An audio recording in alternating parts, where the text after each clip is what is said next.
Сәлеметсіздер ме, құрметті әріптестер? Сіздер менімен Алымбаева Толғанай. Бүгін біз KineMaster бағдарламасы арқылы видео монтаждауды үйренетін боламыз. Ол үшін телефонымызға жазып алған KineMaster бағдарламасын ашып аламыз. Сіздерде мынадай көрініс пайда болады. Жоғарыда айтып өткендей, сол жақтағы үш дөңгелекшенің дәл ортасында орналасқан қосу белгісі бар дөңгелекшені таңдаймыз. Бұл әрекеттен кейін видеомызға қажетті параметрді таңдауымыз қажет. Бірден сабақ монтаждау жұмысына кірісу үшін галереядағы папкаларымыз орналасқан беттен қажетті папканы таңдап ашамыз.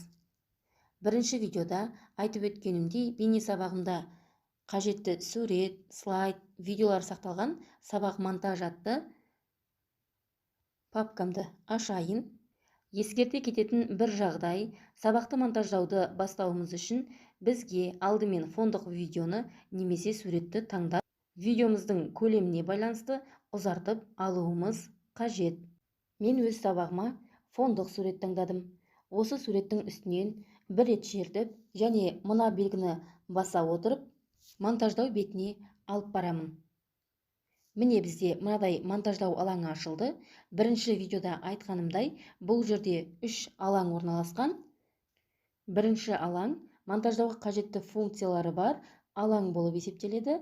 Екінші алаң студия, ал үшінші алаң негізгі жұмыс алаңы. Келесі кезекте біз фондық суретті видео сабағымыздың көлеміне байланысты ұзартуымыз керек. Ол үшін үшінші алаңға қарасаңыздар, фондық суреттің бейнесі берілген, сол бейненің үстінен бір рет басып, сары жолақ шығарып алуымыз қажет. Бұл сары жолақты оңға қарай жылжыту арқылы біз қажетті көлемді алатын боламыз. Менің бейне сабағым 10 минуттық видео сабақ болуы мүмкін. Сол үшін мен бұл көлемді 10 минутқа дейін ұзартуым қажет. Оңға қарай дәл осы бағытпен жылжытып отырамыз. 10 минутқа жеткіздік. Дайын болған соң мына белгіні басыңыздар. Енді фондық суретіміздің ең бастапқы бөлігіне баруымыз керек. Ол үшін солға қарай жылжыта отырып, ең бастапқы бөлігіне келеміз. Видеомыздың ең бастапқы бөлігіне келдік. Ал енді жұмыс алаңымыздың дөңгелек орналасқан бөлігіне қараңыздар. Бұл жерде мультимедиа, аудио, громкость, слой деген бөліктер тұр. Бұл бөліктерді қолдана отырып, біз сабағымыздың монтажын жасайтын боламыз. Осы жерден бізге қажетті функция слойды таңдаймыз. Бұл функцияның өзінде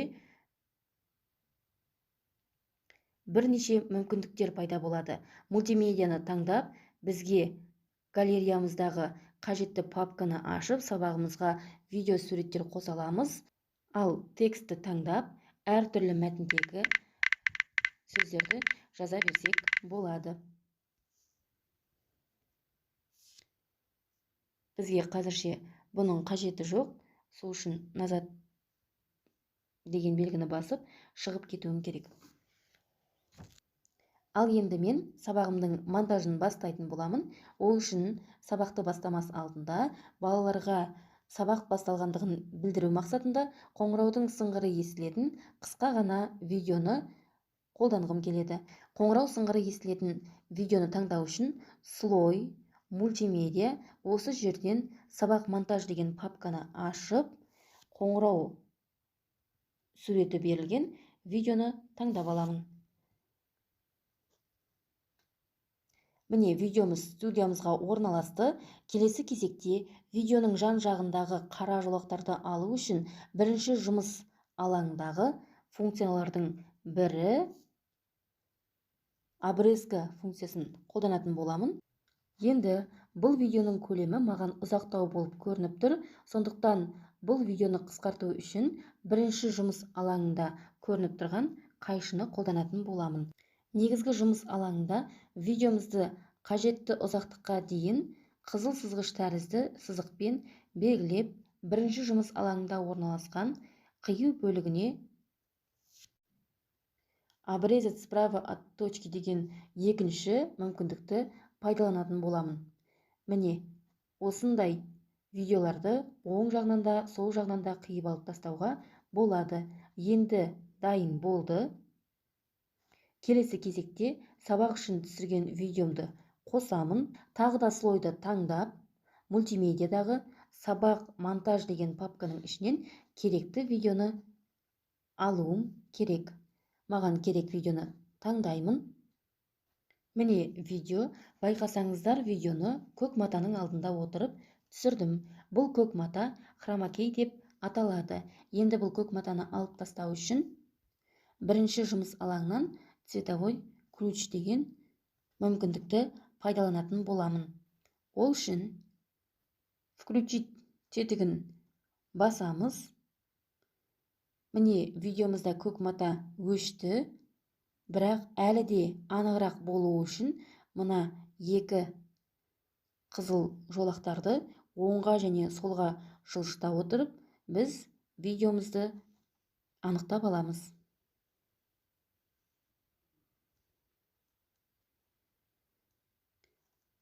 Анықтап алғаннан кейін дайын деген тетікті басамын. Енді видеоның үстінен бір рет басып, қолымның төменгі жағында көрініп тұрған ақ жолақты алып тастауым қажет. Жаңа обрезка бөлімі бойынша қалай жұмыс жасау керек екендігін түсіндірген болатынмын. Міне, мен қажетті жерге дейін алып тастау мақсатында белгіледім. Енді дайын болды.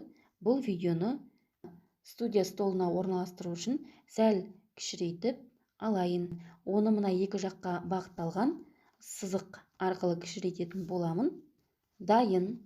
Қажетті жерге қою үшін видеоның үстін басып, керек орынға орналастыратын боламын.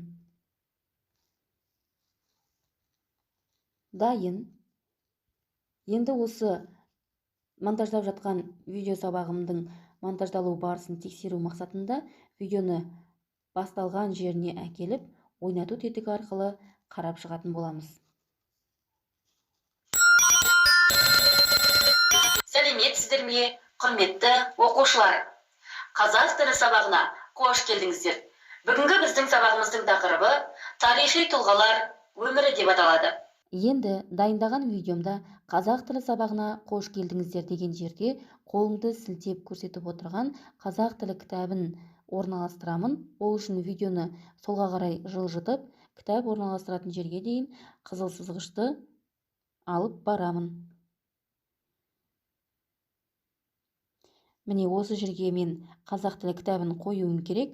Ол үшін слойды басамын. Мультимедианың ішінен сабақ монтаж папкасынан кітаптың суреті бар суретті аламын, және бұл суретті қажетінше қысқартуым керек.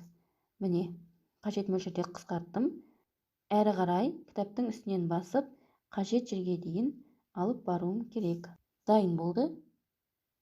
Өзімді тексеру мақсатында тағы да ойнату тетігін басып. Оқушылар, қазақ тілі сабағына қош келдіңіздер. Бүгінгі біздің сабағымыз келдіңіздер дегеннен кейін ол тоқтау керек. Ол үшін кітаптың үстін бір басып, сары жолақты қызыл жолаққа дейін алып бару керек. Ал енді осыдан кейін тағы да слойды, мультимедианы сабақ монтаж папкасына кіріп,